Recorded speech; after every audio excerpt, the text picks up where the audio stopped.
Thank you so much, Alex. 7:14 right now. New York City Schools Chancellor David Banks outlined his plan to reimagine the Department of Education, create a new blueprint for success, and he did not mince words yesterday. Listen. I didn't come here for a job. I already had a job. I had a good job.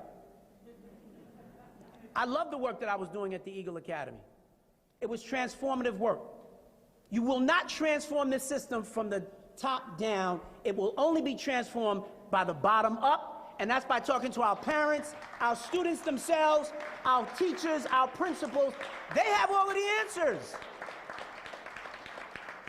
They have the answers if we would just listen and get out of the way. And that's what I'm going to Chancellor Banks vowed to address the dysfunction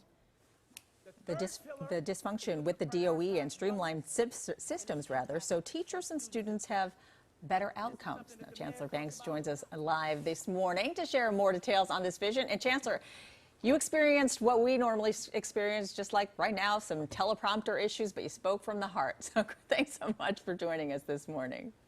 Thank you so much. It's my pleasure to be here.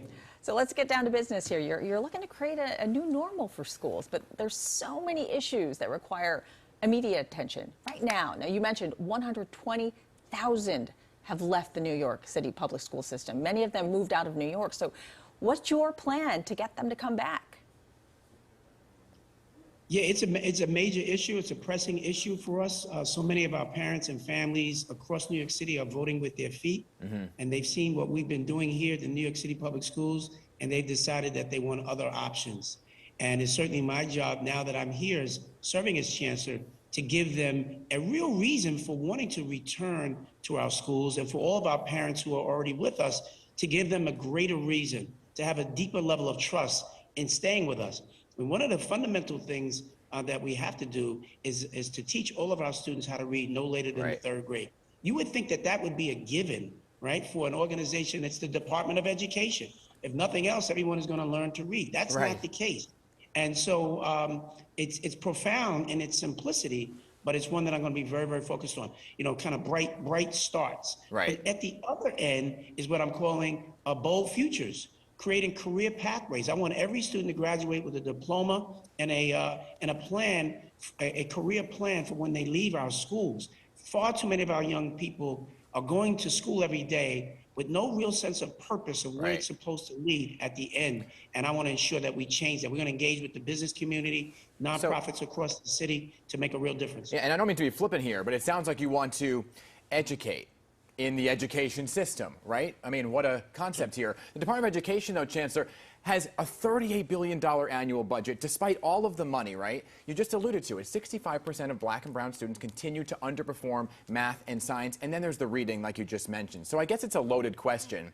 But how is it not happening in the classroom? Have you identified the why students aren't learning to read, and then how to address that first and foremost?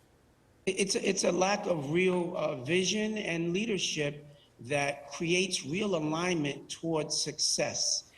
There are so many aspects of the New York City public school system that are very, very challenged. Early childhood, special education, our inability to teach kids to read. I mean, I came and one of the things I said, well, show me what's working. Yeah.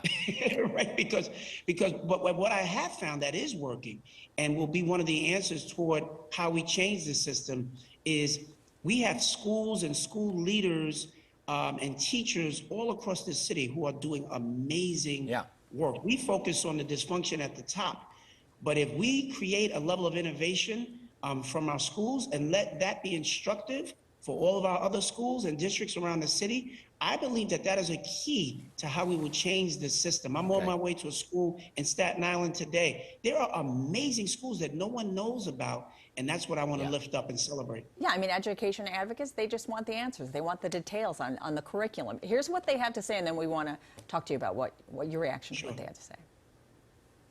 There was $300 million committed to it for the next 3 years to build a comprehensive English language arts and math curriculum that would be culturally responsive, and there have been no details or timeline released since the spring. So what's your response to what they have to say?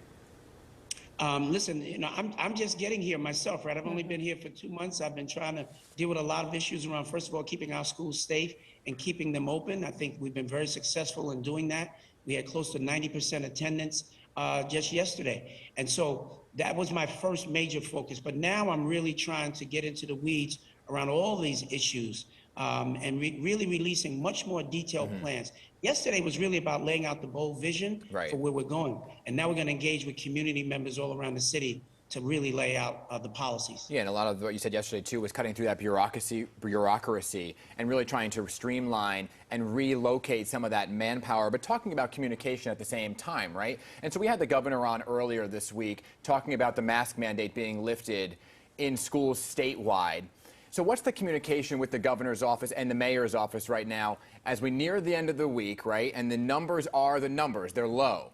What's the likelihood that we're not going to see masks in the classroom come Monday? Well, first of all, the governor and the mayor speak on a regular basis. I've been part of some of those conversations, and I think we're in a good place. We're getting now to the place where we had always hoped to be, moving closer and closer to the other side of this surge.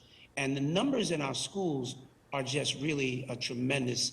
The low positivity rates. The safest place to be is really in school. And so if everything goes the way that we expect, we should be making an announcement tomorrow about Monday.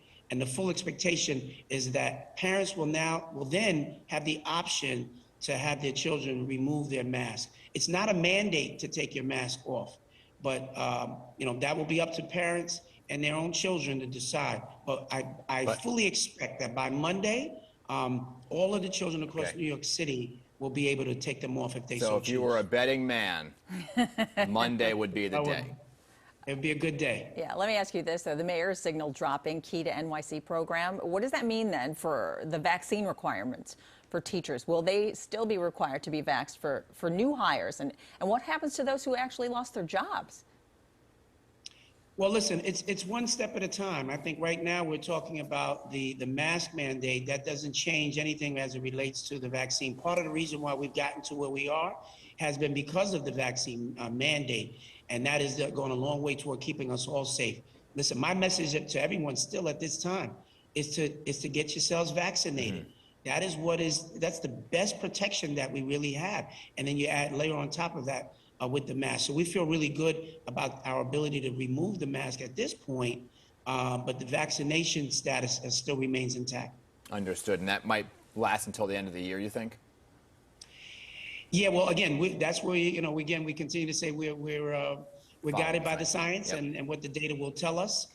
So, again, we're hopeful at one point that we can get past all of this. We're not quite, all the way there yet. Yeah. But very promising signs. Always good to chat with you, Chancellor. I know you got a busy day ahead of you, so we'll let you go. But thank you for making Pix 11 one of your stops this morning. Appreciate it. Appreciate you. Thank you so much. Have a great day. You too. All right, 7:20.